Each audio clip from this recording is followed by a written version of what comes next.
evening, everyone, and welcome to Purpose Driven Men panel discussion today.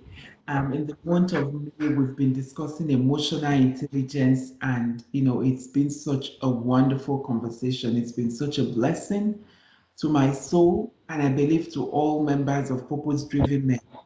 Emotional intelligence is a very important topic, and it's very nice that we've had this conversation and we are gathering again to have a panel discussion with purposeful men to discuss thoroughly where we see emotional intelligence going now in 21st century and why we think it's very important. So I want to appreciate everyone, Peter Isesele, Taiwo, Okuyedun, Augustine Yusuf for joining the panel today to have this conversation on emotional intelligence. Thank you so much.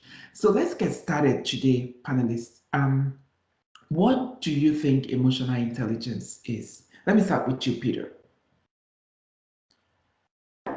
Thank you, Chuknoso, for the opportunity to to break this to do the icebreaker in terms of understanding what emotional intelligence is.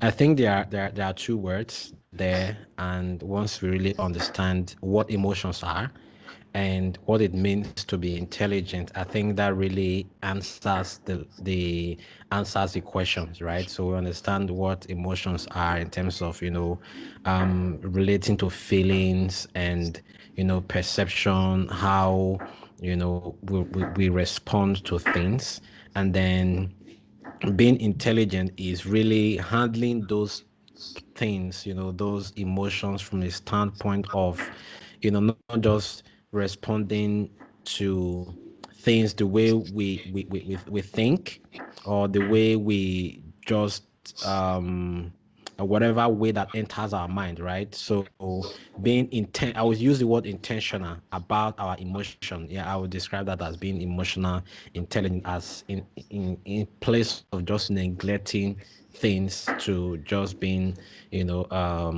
without being intentional about it. Yeah. Perfect. Awesome. Does anyone in the panel have something to add to emotional intelligence? What we think it is, perhaps in a layman's terms? Taiwo, did you have anything to add? Yeah, thank you very much. I think I want to reaffirm what Peter just said. That's a very brilliant definition. And if we look at the word emotional intelligence, it's a combination of two words, emotion and intelligence, as Peter said. And normally, um, emotion is defined as the natural, instinctive way of thinking, mood, circumstances, and your relationship to others. But generally, intelligence is defined as the knowledge you acquire to do something. So when you combine emotional intelligence is not only about the knowledge about yourself, it's also the knowledge about another person. So it's a combination or the acquired knowledge you have based on how to treat circumstances, mood, and your relationship with others. Thank you. Okay. So if I'm understanding you guys clearly with that definition, it's practically applying intelligence to our emotions, being intentional with that emotion, trying to make sure that the emotion is not controlling the moment. Rather, we are deciding for ourselves, how we respond to the things that are happening and being rational about that, right? So, if that is the case, are we trying to say that everyone is not being intelligent, that people are not applying intelligence on, emotions? Is that the case? Augustine, can you comment on this?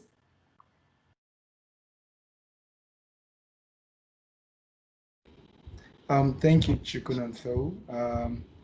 I really appreciate the perspective everyone has brought to this. Within just the last few minutes, we've discussed this. Yeah, I mean, um, yeah, people, will act in a certain way. Now, when it becomes intelligent is knowing why. And most times we do things. Naturally, we have a way we react. We get hungry, we get angry. You get A common example is when you are fatigued, as a result of being hungry. Your natural tendency is that, you need to eat something, but sometimes, we do not really want to investigate why. All we know is that we want to eat. This is just a classic example of, trying not to ruffle feathers and the rest. But the truth is, knowing why is where it all matters.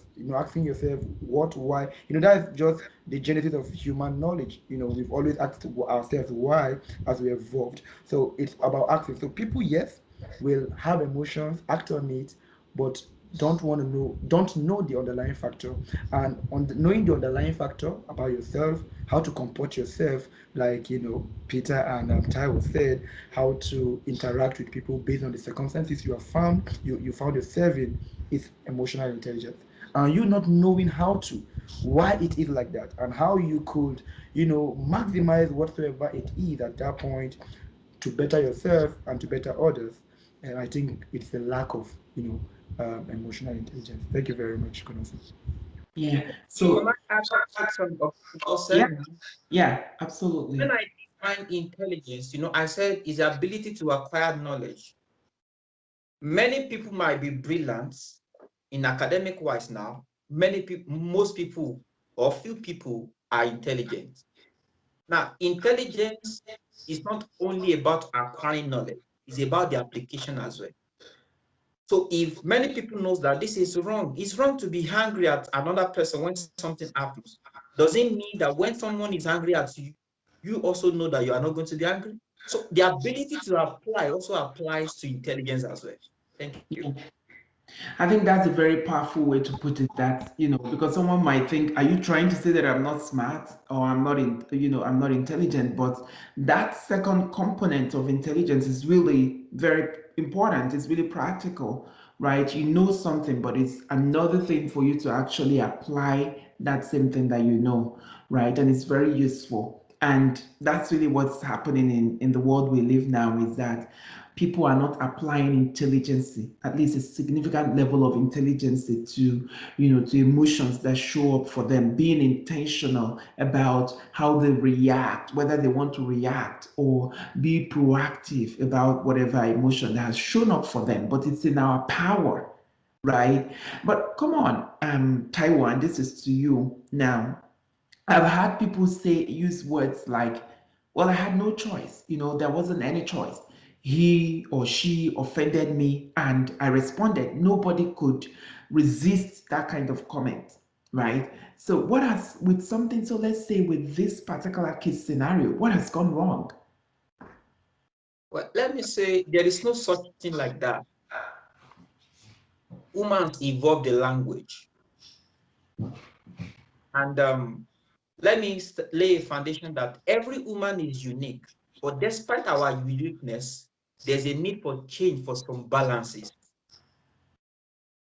And one of the things I've learned so far is people don't think anymore. Social media thinks for them.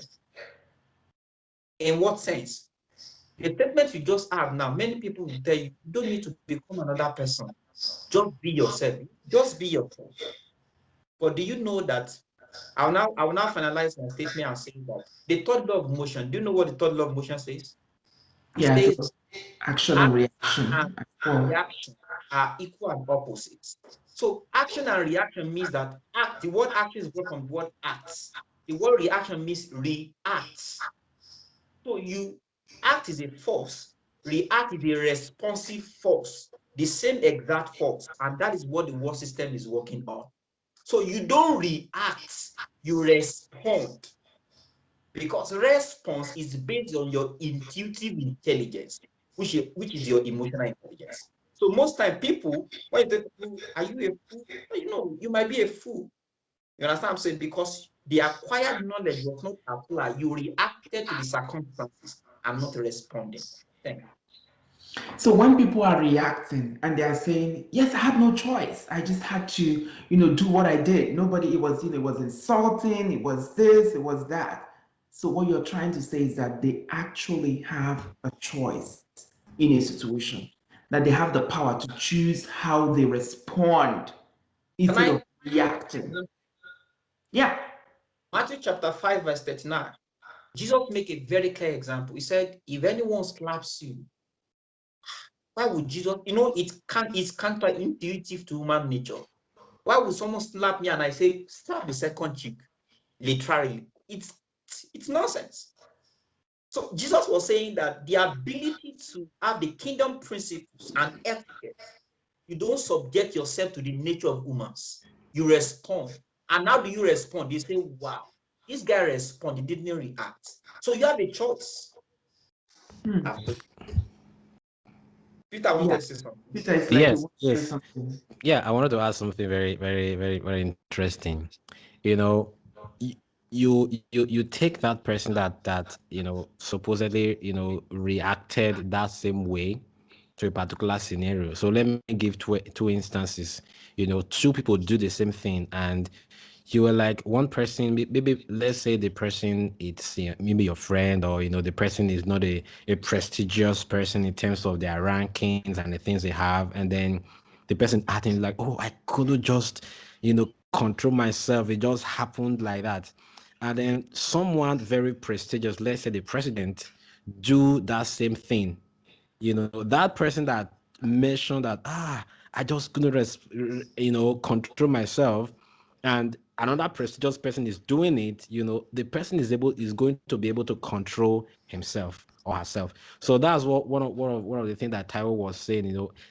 Most of the time, it's an excuse to justify what you did. Because if you're saying that you don't have, I know there are instances where one is pushed to the limit and then things just happen, but it seldom happen that you are not able to control how you respond to situation. That's very, very important. Not able to control, but you do have the ability to control. You just didn't utilize it. You allowed your emotion. You were, well, the better way to say it is you weren't intelligent, in handling that emotion that showed up for you. Now, we've talked about emotional intelligence throughout the month of May, and we are rounding up this topic today, and we're having this conversation, this exciting panel discussion. Why is emotional intelligence important in 21st century? Why is it important in our generation? Why do you think this topic is coming forth? When we started it at the beginning of May, what came to your mind? What was instructive? Do you think that the world at this time needs high level emotional intelligence? Augustine. Thank you, Chukunonso. Yes, I'll start from the second question. The world needs a lot of, emotional intelligence. And it boils down to the fact that we as a people, we are very, very, a lot depends on emotions. Now, it's not something that is tangible, but sometimes it has a way of making or marring a person's day, because our life is constituted of the daily things we do. Now, a lot rides on our emotions, and so the world really needs a lot of emotional intelligence. Now, with how important is emotion, it is it is because our interaction with people is usually as a result of a feedback mechanism that is expressed as a result of emotion, that is experienced through emotion. So somebody is happy to see you. The feedback is that you see a certain you know reaction. You see a certain responses. You see a certain way they behave. When they are mad at you, you also know. When they are angry at you, because of the certain reaction that those interactions give. And so it is important to be able to control. And I love the definitions we had when we started this conversation. It is circumstantial. There's going to be an avenue, a circumstance. How do you interact when somebody's angry at you? When somebody's happy with you? when somebody praises you, when somebody is sad. This help our interactions with people. We are social beings anyway, so we are gregarious by nature. We love to interact. It's not easy for people to stay in isolation, and so in order to be able to have these normal daily routines that most of us take for granted, we need to have an understanding of what the situation is riding on my emotion, and having a core understanding of how you feel, how do the other party feels, have will benefit you, and will let go of will help you navigate some very trying times, some very trying times in our families, in our other relationships as it were. Thank you very much. Thank you, Augustine. So, in other words, you're saying that in 21st century and at a time like this in the world, we need to be emotionally intelligent because we will almost work with people at different levels, right? And we need to be well equipped to communicate well, to handle our own emotions, to be self-aware in order to actually understand other people and be able to work with them, right? I just want to hear from you too, Taiwo. Why do you think the topic emotional intelligence is important for youths, for leaders in 21st century? I think in our generation there is a reason for unmeaningful vast of knowledge. Let me say it again. In our generation, I think there is always a reason for unmeaningful vast knowledge. And when I mean of such is because is that the source of your inspiration will determine the kind of philosophy you live per day. And when we say emotionally intelligent, we should be able to acquire the knowledge in our day that you don't respond ego with ego. And in our days also, we should be able to understand that there is nothing that I cannot change. You can and you can change. And let me close it by saying that in our days, people need to imagine themselves as leaders.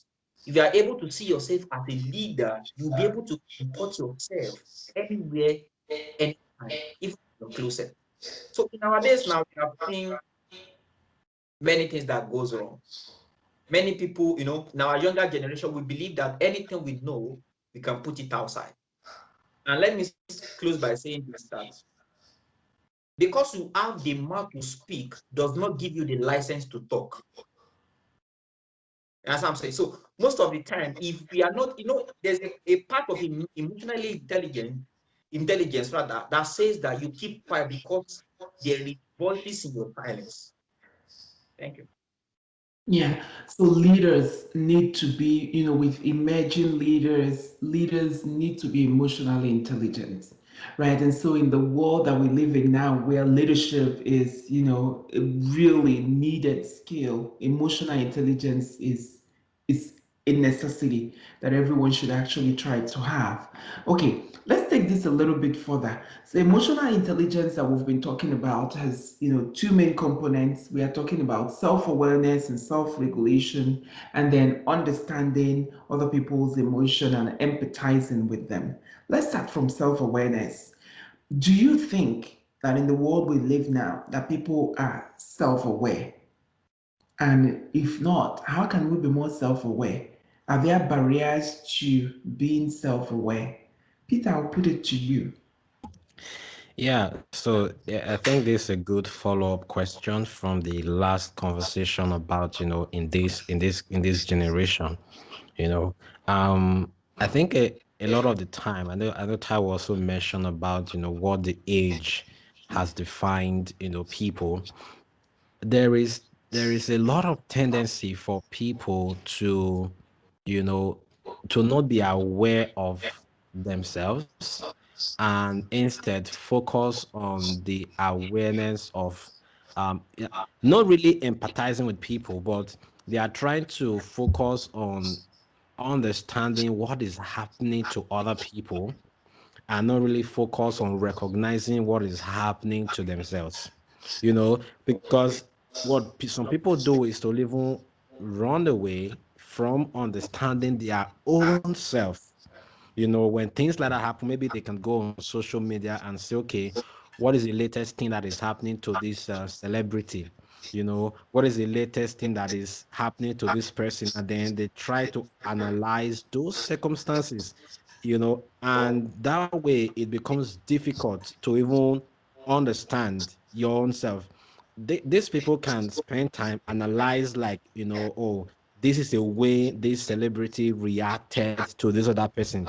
You know, he shouldn't have responded that way. You know, he should have calmed down and responded this way, you know, and then forgetting about their own self, you know, because they believe that maybe because of the level they are, or the state of the state of life that they are, you know, there is not really much that they can do, you know. So I think for the most part there's a deficit in self-awareness these days, and that even creates more problem with empathy that we're going to be talking on later on.